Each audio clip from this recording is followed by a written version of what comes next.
The void of space was rarely kind, and Captain Elias Vance had long since learned not to expect kindness from it. His freighter, the Dawn Star, was a patched-together relic that had survived more years than most cargo ships in the Terran frontier. To Elias, it was more than just a vessel, it was home.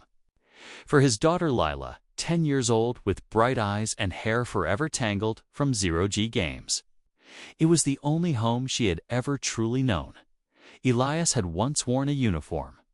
He had once flown warships with the Terran Defense Fleet, carrying medals across his chest and the weight of duty on his shoulders. But that had been before the wars wound down, before his wife succumbed to sickness planetside, and before he realized that raising Lila alone meant choosing a quieter, harder path. The Dawnstar gave them freedom. It also gave them isolation. That night tore what passed for night on the eternal trek. Between stars, the ship's sensors picked up something strange. A distress signal, faint and intermittent, pulsed through the static. Elias frowned at the console. He'd seen plenty of tricks before. Pirate traps, false beacons, and drifting wrecks waiting to be looted by scavengers. Experience told him to keep flying. Experience kept him alive. But this signal was different. It wasn't broadcasting coordinates or coded imperial requests. It was raw. A simple pulse layered with a desperate cry for help, repeating over and over, almost like a voice calling out into the abyss. "Dad?" Lila's voice came from behind, soft and worried. She floated into the cockpit, clutching a worn plush toy. "Is someone out there?" Elias didn't want to answer. He didn't want her to know how cruel the galaxy could be. "Could be," he muttered. "Could also be a trick." We don't stop for tricks. But when the signal wavered again, a faint tremor entered it as if the sender had grown weaker. Against his better judgment, Elias adjusted course. He told himself it was habit, the old soldier's instinct not to leave a soul stranded. Deep down, though, he knew it was because his daughter was watching. What lesson would he teach her if he ignored a cry for help? The pod they found was scorched and battered, drifting in the void like a dying ember.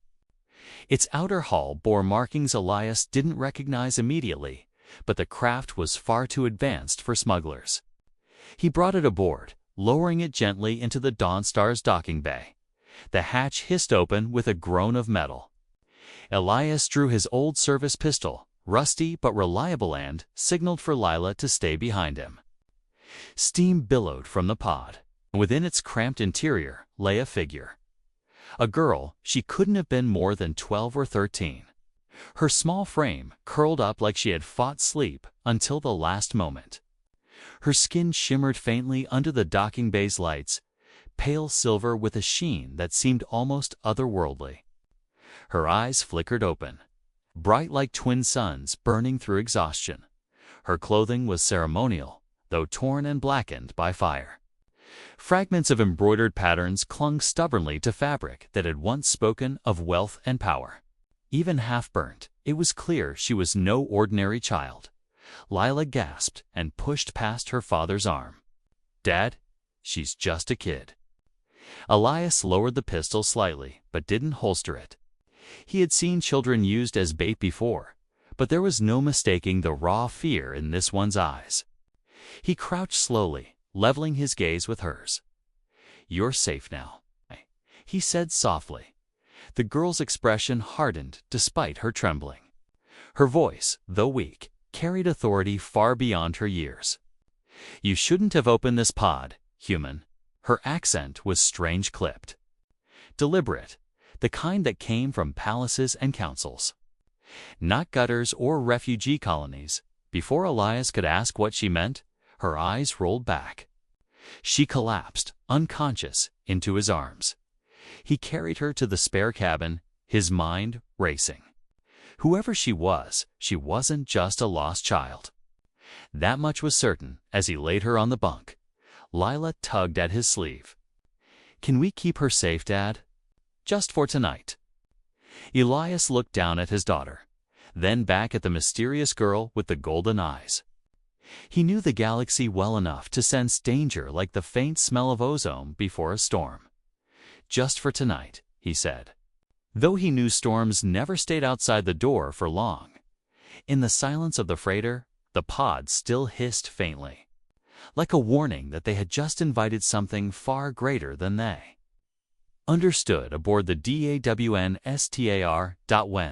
The mysterious girl awoke. It was not with fear, but with fire. Elias had been in the cockpit, double-checking the course and listening for patrol chatter when the ship's medbay sensors pinged. He hurried to the spare cabin, expecting disorientation, maybe cries for water or warmth. Instead, he found her sitting upright on the bunk, posture stiff and chin high, as though she were on a throne and not a patched-up mattress aboard a freighter.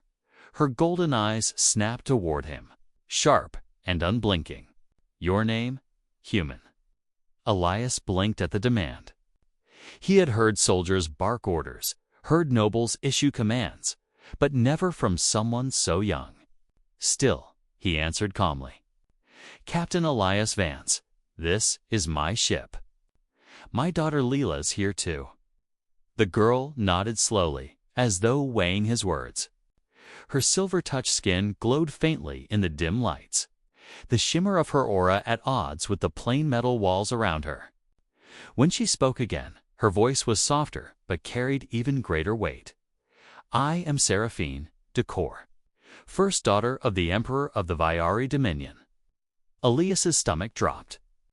He knew the name. Everyone in the galaxy did. The Vyari Dominion was not just a political power, was the power. Stretching across half the known systems with fleets that dwarfed anything humanity could muster. Their emperor was a man spoken of with fear and awe. And here, before him, sat the emperor's daughter. Lila peeked around the corner, wide-eyed but smiling. "She's a princess." Seraphine's lips pressed into a thin line. "I am more than a princess. I am heir to an empire." But to Lila, the distinction didn't matter. She darted into the cabin, clutching a tray of steaming stew Elias had reheated from their dwindling stores. "Do you want some food? Dad makes it spicy, but it's good." Elias tried to intervene, but Lila was already setting the bowl on the table beside the bunk. Seraphine hesitated. Her upbringing had taught her suspicion food could be poisoned. Gifts could be traps. Yet hunger gnawed at her. With a cautious movement, she lifted the spoon, tasted the stew, and blinked. "It's warm," she whispered, as if the concept surprised her. Lila grinned. "Of course it's warm. Cold stew is gross." Elias watched in silence, uneasy. The situation was absurd, his daughter chatting with the heir of the most dangerous empire in the galaxy, as if she were a guest at dinner. But part of him couldn't ignore the truth. Seraphine wasn't acting like an imperial dignitary. She was acting like a lost, lonely child. Over the next hours, Seraphine's mask of royalty cracked little by little. She asked about the ship, marveling at its clutter and patched systems. To her, raised in halls of marble and fleets of pristine warships, the Dawn Star was a curiosity, rough-edged but alive. She found herself staring at the drawings taped to the control panels, Leela's sketches of stars, animals, and even clumsy portraits of her father. "You decorate your warship with these?" she asked, half amused. "It's not a warship," Elias corrected gently. "Just a freighter. Just our home." Seraphine frowned at that word, home. Her palaces were vast, filled with servants and courtiers, but they had never felt like this. Here, warmth came not from artificial suns, but from the bond between father and daughter. Yet even as she felt the pull of this strange humanity, she could not forget the truth. "They will come for me," she said finally, her voice quieter than before. "The Dominion does not misplace its daughters for long. And when they find me here, you will be seen as traitors." Elias met her gaze, his jaw tightening. "We'll deal with that when it comes." "You don't understand," Seraphine insisted. her golden eyes flaring with sudden fear. There are those who want me dead. My convoy was attacked. My guards slaughtered. The pod you found me in was not an accident, it was meant to be my tomb. That revelation landed like a hammer. Elias felt the old instincts stir, the soldier in him calculating risks and odds. He had hoped this would be simple. Shelter a lost child, find a safe port, part ways. But now he saw the truth. Whoever had attacked her would not stop. Still, he said nothing of his worries to Lila. Instead, he tucked his daughter into her bunk later that night, brushing her hair back with tired hands. She whispered sleepily, "She's scared. Dad, can we help her?" Elias looked at the stars beyond the viewport, endless and uncaring. His heart ached. Helping Seraphine meant inviting danger into their lives. But how could he deny his daughter's plea, the silent plea in the eyes of the Emperor's daughter? "We'll do what we can," he murmured. "That's all anyone can do." And as the Dawnstar drifted through the void, carrying its fragile cargo of secrets, Elias knew the storm had only just begun. For 3 quiet days, the Dawnstar drifted through empty sectors, far from trade routes and patrol lanes. Elias hoped distance would shield them, though deep down he knew better. The Dominion did not lose daughters. He was running diagnostics in the cockpit when the proximity alarm wailed. Red glyphs flared across the console. A ship was approaching fast, vector locked on their position. Elias's heart clenched as the readings resolved. A Viori frigate. Sharp-edged and massive compared to his humble freighter. Seraphine appeared at the doorway before he could speak, her golden eyes narrowing at the silhouette on the scanner. She recognized the emblem painted across its hull, a stylized serpent coiled around a sword. Her voice trembled but carried venom. "That ship belongs to General Kale. He commanded my escort. He betrayed us."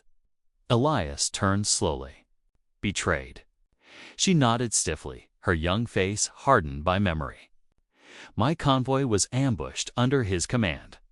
He staged it to appear as a pirate raid, but I saw his colors on the warships before my pod was jettisoned.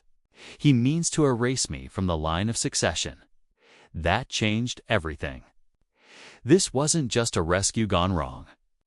It was treachery at the highest levels of the Dominion, and Elias had just inserted himself and Leela to the center of it. "Dad." Lila's small voice piped up from behind, clutching her stuffed toy against her chest. She had felt the Dawnstar lurch as the engines powered up. "What do we do?" Elias's instincts screamed at him to run. His mind calculated odds. A single freighter versus a Dominion frigate. It wasn't a fight, it was an execution. But surrender was unthinkable. If Kale had murdered Seraphine's guards, he wouldn't spare Elias or Lila. And handing Seraphine over was no better than killing her himself. He set his jaw. "We run." The Dawnstar's engines roared to life, the old freighter surging forward with everything her patched drives could muster.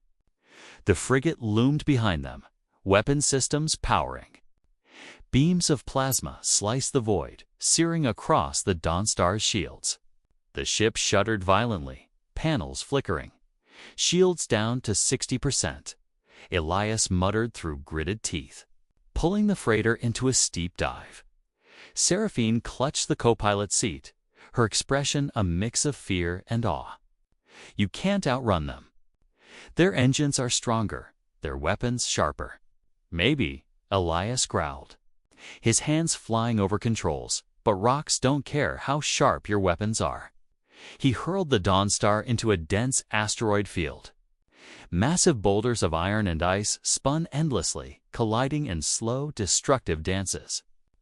The frigate followed its bulk, too large, too rigid to maneuver as smoothly as the smaller freighter. The chase became a deadly ballet. The Dawnstar twisted between crags, engines flaring dangerously close to impact. Every scrape of rock against the shields was another reminder of how thin their margin of survival was. Plasma fire lanced again, striking an asteroid just behind them. The explosion hurled fragments into their path. Elias swerved hard, the Dawnstar spinning on its axis before stabilizing. Lila let out a small yelp but clung to her seat, trusting her father completely. Seraphine's knuckles were white as she gripped the chair. "You fly like?" She hesitated, then corrected herself. "No, you fight like something fiercer." Elias didn't look at her. His focus was absolute, eyes tracking vectors and inertia like second nature. "I don't fight like them, princess. I fight like a father." The frigate tried to pin them, maneuvering with brute force. Elias saw his chance. He cut the Dawnstar's engine suddenly, letting inertia carry them through a narrow cluster of asteroids. The frigate, too massive to adjust in time, thundered forward. Elias reignited the thrusters, slingshotting them around the nearest asteroid. The pursuing ship scraped against the rock face, alarms visible even across the void. A heartbeat later, the asteroid cracked apart, detonating in a chain reaction that swallowed the frigate in a cloud of fire and stone. The shockwave rocked the Dawnstar, rattling every bolt and beam. For a terrifying second, Elias thought they would be caught in the blast too. But then the freighter burst clear of the debris field, limping but alive. Silence fell in the cockpit. Only the ragged sound of breathing filled the air. Lila whispered, We made it." "For now," Elias answered grimly, scanning the wreckage on the sensors. He knew this victory was temporary. Kale's allies would come hunting. The Dominion was too vast, too relentless. They had only delayed the inevitable. Seraphine's voice, soft but steady, cut through the silence. "I owe you my life, Elias Vance. Twice over now." He shook his head. "Don't thank me yet. We're still in the storm." But even as he said it, he caught the flicker of something new in her gaze. Trust, not blind loyalty, not imperial arrogance trust. It was fragile, but it was there, like a spark in the dark. Elias knew what that meant. He had just become more than a rescuer. He had become a protector in the eyes of the Emperor's daughter, and protectors didn't get to walk away. The Dawnstar limped through the void, its hull scorched and shields flickering from the chase. Every groan of stressed metal reminded Elias how close they had come to annihilation. He ran diagnostics, patching what he could with tired hands and half-working tools. It wasn't much, just enough to keep the ship alive a little longer. Seraphine stood silently behind him, no longer the proud girl who had declared her lineage with regal certainty. She had seen death chasing her through the stars, and though she carried herself with the posture of royalty, fear had carved cracks into her composure. Finally, she spoke, her voice hesitant but firm. "You risked everything for me. Why?" Elias didn't turn from the console. "Because you're a child. Because Kale wouldn't spare you, and I don't let children die when I can stop it." She frowned at that answer, confusion flickering in her golden eyes. "But you know what I am. Harboring me is treason against the Dominion. If Kale does not kill you, my father's enforcers will. Why place your daughter in such danger?" That question cut deeper than Elias expected. He thought of Lala, how small she still was, how she clutched her stuffed toy at night, how she tried to act braver than she felt. He thought of his late wife, the promise he had made to keep their child safe no matter what. And yet here he was, carrying the Emperor's daughter across hostile space, painting a target across their hull. He turned then, meeting Seraphine's gaze with a calm steeliness. "Because she's watching me. Every choice I make teaches her something about who humans are, about who her father is. If I handed you over to die, what lesson would that be?" Seraphine opened her mouth, but no words came. In her world, family was a political chessboard, loyalty a commodity traded for power. She had never heard someone tie their choices not to strategy or survival, but to what their child learned from them. Lila, as if summoned by the weight of the moment, padded into the cockpit, rubbing her sleepy eyes. She looked from her father to Seraphine, then tugged gently at Eliza's sleeve. "She's scared. Dad, can we help her? You always say, family comes first, even when it's not by blood." The words landed like a stone in still water. Eliza's throat tightened, and even Seraphine blinked hard. As if something stung her eyes, he placed a hand on Lila's shoulder and nodded. Yes, family comes first. That night, when Lila drifted back to sleep, Elias stayed awake at the viewport, staring into the endless dark. He had been many things: soldier, husband, widower, pilot. But above all, he was a father. And fathers made oaths not to empires, not to rulers, but to the lives entrusted to them. He whispered the vow into the silence of the ship, as much for himself as for the stars. "I will get her to safety, whatever it takes. For her, for Lila, for the promise I made." The next morning, Seraphine approached him in the galley. Her usual confidence was muted, replaced by something humbler. She sat across from him, folding her hands neatly. "I don't understand your people," she admitted quietly. "In the Dominion, loyalty is always bought or enforced. You gain nothing by protecting me, only risk. Yet you do it still. Why?" Elias sipped his bitter coffee, considering. "Because humanity's not as complicated as you think. We've been broken, scattered, starved. We fought wars we couldn't win and survived disasters we couldn't control. But we learned something simple. You protect the ones who can't protect themselves. You don't walk away when someone needs you." Her golden eyes lingered on him, searching, "Even if it costs you your life." Especially then. Silence stretched between them, heavy, but not hostile. Seraphine finally nodded, as if filing away the answer like a lesson she had never been taught before. From that day onward, she no longer referred to herself as the Emperor's daughter in every breath. She no longer corrected Lila's childish chatter, nor demanded formality. Instead, she began to watch Elias and Lila closely, how they shared meals, how they laughed at small jokes, how they argued and then forgave each other without ceremony. It was foreign to her, this human love. And yet, it stirred something in her chest that the gilded halls of her palace had never touched. But even as Seraphine began to see humanity's strength, Elias knew their time was running out. The Dominion would not rest. Kale would send more ships. And eventually, the Emperor himself would hear that his daughter had vanished, only to reappear under the care of a human smuggler. Elias tightened his grip on the controls, his oath echoing in his mind. Get her to safety. Whatever it takes. He wasn't fighting for an empire. He wasn't even fighting for himself. He was fighting for his daughter and for the galactic arm was stirring. For days, Nathan's Coms unit had been flooded with encrypted messages, some bearing the Imperial seal, others from desperate allies, and many cloaked in veiled threats.